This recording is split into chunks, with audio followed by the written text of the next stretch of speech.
Hello friends, welcome back. Welcome to Living on the Edge. I hope you all having a wonderful day.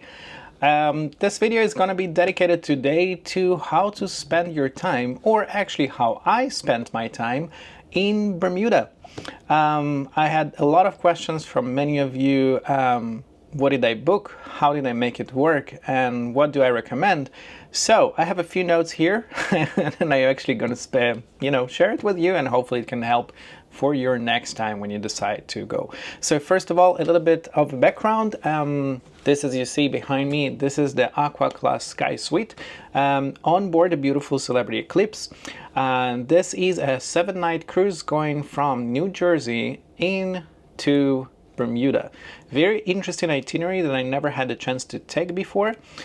Basically, it's 2 nights at sea on the way to Bermuda, followed by 3 nights in Bermuda, literally staying for 3 nights in the port of Bermuda, not moving anywhere, your hotel in Bermuda. And then after those 3 nights, 1 night at sea, 1 day at sea, and of course the next day back home. Total of 7 nights as said. So yeah, let's start of course with the first day when you arrive to Bermuda. We docked probably, I would say, around 7-8 a.m. It actually docks in a port that's called, so I can remember it right, Royal Naval Dockyard, Bermuda. To begin with, first of all, before anything else, to itself, the port has a lot to offer. How should I describe it? It's more historic place. You can actually see the architecture there, the walls and the structures and everything from back in the day. It was turned into touristy sort of place without being your regular, very, very busy touristy, like let's say, for example, NASA. No, nothing like that. It is more quiet, it is more settled, but you have everything you might need walking distance from your ship. When I say walking distance, not more than 7, maybe 10 minutes if you walk slow. But yeah, very easy walking. You have a lot of offerings there. The first thing you see when you exit your boat is basically an offerings for different excursions and stuff like that that you can purchase there, not necessarily through your ship if this is not what you want to do. There's quite a few stations for bicycle rentals, mopeds, motorcycles, cars, mini cars, micro cars. Micro cars is basically a tiny electrical car for one person. Very cool. There is also a mall, a little bit different style than we guys used to in United States. It's more of a combination of a mall with more, let's say, touristy market options. So for example, you will find your Bermuda t-shirts, some local craft stuff like that, coffee shops, I think ice cream shop, yeah, things like that. There is also, I think there was what else? There was, of course, the pharmacy. Very Walgreens style. You have everything basically from medication to shower products to, of course, if you forgot stuff that you brought with you or didn't bring with you to the cruise, following by wine and snacks and stuff like that. So typical Walgreens is kind of like what we used for. Prices are relatively moderate, nothing crazy, nothing cheap, but expected. There's quite a few restaurants here right at the port, don't have to go anywhere. There is a mini inflatable water parks, or at least it was here when I was docking here. I'm not sure if it's always there for you, but it was this time, so it's an admission fee, which I'm not sure what it was because I was not interested in, but there is a 1-day admission fee and you can use it as much as you want. There was also dolphin encounters. Again, I didn't use it, but it's there for you if you would like. And all this area, because it's a little bit, wide, and if you want to walk, it's definitely possible. It's nothing like crazy. However, there is also this train shuttle that will take you basically to anywhere you would like around this port area. It goes literally every maybe 7-10 minutes, so you can of course utilize that free of charge. So you can do that. It's something more like if some of you know how the trams that will take you in Disney World, for example, from the parks to the car park station, stuff like that. Yeah, so this is the style of the transfers you have. It's very convenient, very nice.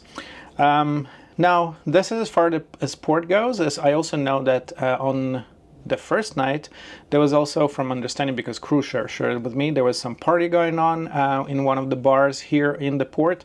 So a lot of crew members were actually able to enjoy that. I'm very happy whenever the crew has actually be able to enjoy and have a nice life. I know how hard they work here for us. So it's very, very nice that they were able to enjoy that.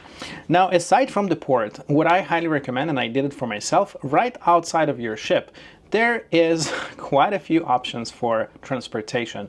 And when I say that, I mean public transportation. I'm personally not a huge fan of those normally when I'm home. It was very different here. So I went to this basically office center right there, right outside of the ship. Very convenient. They will give you free maps, timelines and everything for the buses, the ferries, everything here around the island, where it goes and what times, and you can buy daily or multi-daily passes. In my case, I opted for a 3-day pass. And again, it's totally unlimited. So if you want to take 10 ferries a day or 10 buses a day or as many as you want, they all included, no extra charge, no questions asked. I paid $44 for the 3 days. The pass will be activated once you actually, for example, enter the bus. The driver will stamp when you start using your pass, and 3 days from that moment is when it's actually valid for. Now, if you're here for 2 days, there are 2 days passes, 1 day pass. It's up to you. Some of you might actually just want the 1 day because they have excursion another and vice versa. So that's of course up to you. I opted for the 3-day option. Now, as far as the day goes, on my first day, I decided to dedicate the day to visiting and exploring Hamilton. Hamilton is the capital of Bermuda. And to get to Hamilton, you have 2 options. You have a bus option, which would be bus number 7, right from the clock tower here at the port, where the mall is. Or you can take the ferry right here from the port. The ferry takes about, I would say, 20 minutes or so. The bus will take about an hour. For that reason, I would definitely recommend the ferry option, because first, it's a scenic drive in the ocean, so sail in the ocean, which is nice, but it's also much, much quicker and saves a lot of time. And there is actually a ferry going pretty much every hour or so, sometimes actually more frequent. They try to bring more ferries during the cruising time. So when you have more ships here, they will actually try to, bring more ferries. So the first day I took the ferry to Hamilton. I was really surprised with the city. Beautiful, beautiful city, town. It's a very, very nice eclectic mix of Europe and the Caribbean vibe and everything in between. It's very hard to explain, but the architecture is there. The cleanliness of the street, everything is very well maintained. I felt personally very, very safe. I read before that the crime levels apparently in Bermuda are sort of mid-level. I don't know. I personally felt very safe, and any time of the day I have no issues. And one thing I have to say, that in Bermuda in general, the one thing that really, really, really caught my heart is the kindness of people. It's everywhere, and it's not only just to you as a tourist, it's something you can actually feel and see even between the locals themselves. From children to adults, everybody's so polite, so kind. Just a simple thing, we unfortunately not everywhere we encounter that, but an older person enter the bus and immediately children will get up and make sure that the older person can sit and be comfortable. Every single person who leaves the bus or enter the bus thanks the driver on every single ride that I took. So yes, it sounds basic, and that's how we all should be, but unfortunately in our world is not usually there nowadays. So I was very, very impressed and thankful to see that. So yeah, the first day I literally, went around and explored the beautiful Hamilton. Some shopping was nice. I have to warn you up, guys. Unfortunately, because it's an island and everything has to be exported here, prices are up there. But That being said, still very nice shopping, very nice options here for you. Some brands in store that we actually don't have in the United States, which is really nice. So you feel a little bit like in Europe. Very cool. Architecture is very nice, as I mentioned. In Hamilton, you don't limit yourself just for the front street, but also go a little bit up, go a few blocks up, because you have the City Hall building and quite a few other historic monuments that you can actually enjoy and you know, make your trip special. You don't really need excursion for that unless you would like a tour, guided tour to explain you everything what it is, but it's very, very accessible. You can literally disembark that ferry 2 blocks up and you're in the middle of everything. Same would be told about the buses from the ferry 2 blocks up to the City Hall. If you are facing the City Hall, on the right hand side there is a pretty big central bus station, and you can take the bus anywhere you would like to from there. So yeah, that was my morning until probably 5 p.m. or so. I really explored the area. That was very nice. I decided to go back to my room. So again, ferry, back to the boat. Took a shower, had a drink in Michael's Club, which is the lounge for the suites. And that night, on Wednesday nights, during the tourist season, there is actually a street party every Wednesday night in Hamilton on the main street. Basically, they close the whole street for tourists or for anybody locals as well, but just no cars, you know, nothing like that. And it's sort of our American, if you're used to that, let's say Friday farmers market combined with street affair and stuff like that. Some street shows, some organization booths, some people who makes crafts, leather stuff, you know, crafts, for example, if people like to make their own soaps and, you know, baked stuff, things like that, baked goodies. Very, very nice, very personal. Again, I felt very, very, very safe. That lasted probably until about 9 p.m. or so. The same evening, I actually went to a restaurant that I was recommended by friends there. It's called Little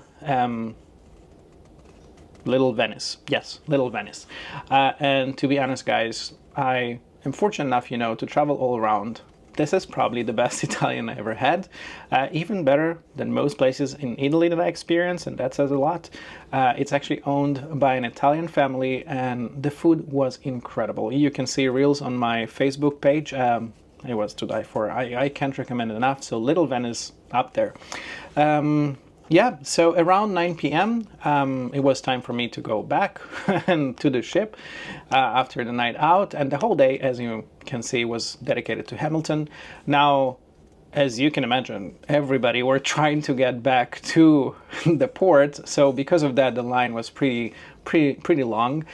They actually brought some extra boats, some extra ferries, and it probably took about an hour to get back home, back to the cruise ship. But it's very, very surreal, I have to be honest, to return back to a cruise ship when it's dark, coming back like home or a hotel when you are traveling. It's a very cool experience, very nice.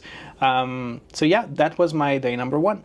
Day number 2, I decided to experience the area of St. George. And St. George Town is an older town, totally different vibe than Hamilton, but one of the very nice things in that area, you probably all know, is the caves. The caves are actually, it's called the Crystal Caves. You can see again the post on my videos on Facebook. Gorgeous, gorgeous place. You don't necessarily need to take an excursion there. I took the ferry to Hamilton for that, and then the same bus station I was talking about before next to the City Hall, I took bus number 11, and it took me from there right to the entrance of the cave park. The entrance to the cave was about, I think there's 2 options. There are basically 2 caves there, 2 kinds of caves. If you want to experience both, the entrance is $35, about so, and that's what I paid. The whole experience would take probably about 1.5 to 2 hours, I would say, but it's definitely, in my opinion, not to be missed. And it's beautiful. The pictures, the videos, it doesn't give it a gesture. It's a cave with crystals. I don't want to talk about it too much, just not to spoil it for you. but I highly recommend doing that in any way you would like. I'm sure there is also taxis or private transfers you can book for that, but again, I only opted for the public transportation, for the bus. It was very convenient. The driver would always tell you where to go, where to disembark, so that was great. After the caves, I took the same bus number 11 into the downtown of St. George, and I spent some time there walking around, exploring the pier, exploring, of course, the little shops, mom and pop shops, tiny coffee shops, restaurants, stuff like that. And what else? Yeah, and everything is pretty much, it doesn't cost any extra to do there. So it's just for you what you would like to spend, whether it's in the coffee shops or shopping or stuff like that. But pretty much everything is there for you to enjoy, and it's pretty free, as mentioned before, with all the very, very nice people here around. You can always ask somebody and somebody will guide you to the right way. There was a ferry that actually took me right from the pier right there at St. George back to the cruise ship, and I came back to the cruise ship, let's say around 6 o'clock, 6 p.m. So it was pretty much the whole day dedicated to that.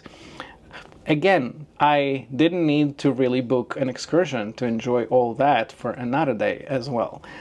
So yeah, it was a pretty long day, and because it was mostly walking, it was relatively humid that day. I actually decided to spend the evening on board and just enjoy the quiet time here. But the next morning, which was basically the last day here in Bermuda, I decided to go to the Horseshoe Bay. It's what they call the pink sand beach. And I have to say, it's probably the most beautiful beach I've ever been in my life or seen in my life. It is simply gorgeous.